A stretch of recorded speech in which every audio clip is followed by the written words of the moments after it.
Dia turma, bom dia a todos, professor Elias de Brito falando. Seguindo a mesma dinâmica utilizada por alguns professores do curso de Direito da EMES, eu aqui sem a mínima familiaridade possível com a ferramenta, mas tentando da melhor maneira possível passar o conteúdo, compartilhar com os alunos a matéria que seria tratada hoje. Então estou fazendo esse vídeo bem curto só para dar noções mínimas da disciplina e auxiliá-los nos estudos que estão sendo feitos na residência de vocês, certo? Pessoal do Direito Administrativo Matutino. Começamos a falar na aula anterior sobre a organização da administração pública e a sua prestação de serviço, que ela poderia se dar de maneira direta ou centralizada e de maneira indireta ou descentralizada, certo? E aí a prestação de serviço centralizada ou direta é aquela em que a administração pública presta o serviço ela mesma, sem transferir a execução para uma outra entidade, para uma outra pessoa jurídica, certo? E a prestação de serviço descentralizado, por sua vez, é aquela em que a administração pública opta por uma questão administrativa, por uma questão gerencial, transferir muitas vezes a titularidade e a execução, ou em algumas situações, somente a execução do serviço público, certo? E aí essas situações podem se dar para uma outra pessoa jurídica de direito público, pessoa jurídica de direito privado ou pessoa física, certo?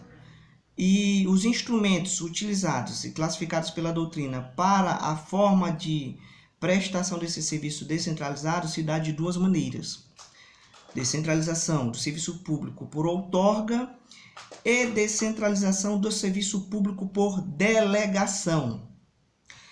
A descentralização do serviço público por outorga, turma, é aquela forma de prestação do serviço em que a administração pública transfere a titularidade e a execução do serviço por meio de uma lei.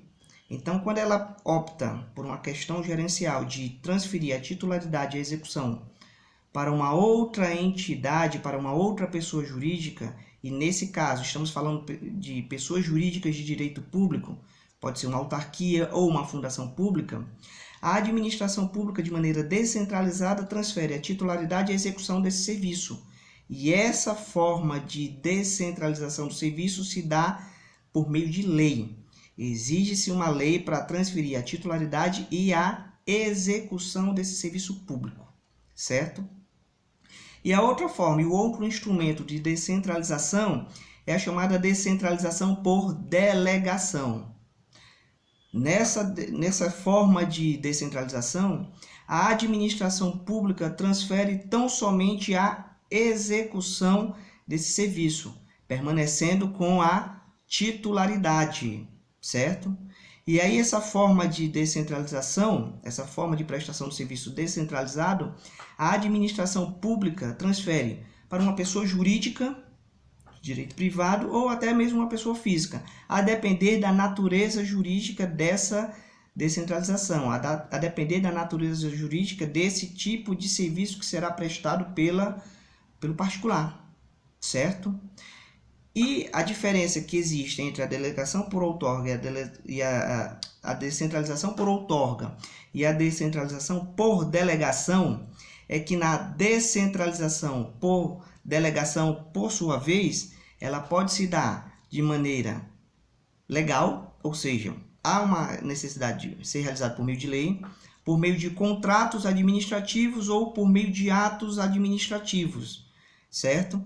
Então, só recapitulando a aula de hoje, a forma de prestação de serviço pode se dar de maneira centralizada ou descentralizada, e a descentralizada, por sua vez, se subdivide em descentralização por outorga e por delegação. Descentralização por outorga é aquela em que a administração pública transfere a titularidade e a execução e somente se dá por meio de lei, certo? Para uma pessoa jurídica de direito público. Já a descentralização por delegação, certo? Nesse caso, a administração pública transfere tão somente a execução desse serviço, permanecendo com a titularidade. E ela pode ser realizada, pode ser transferida para uma pessoa jurídica de direito privado ou uma pessoa jurídica ou uma pessoa física, certo?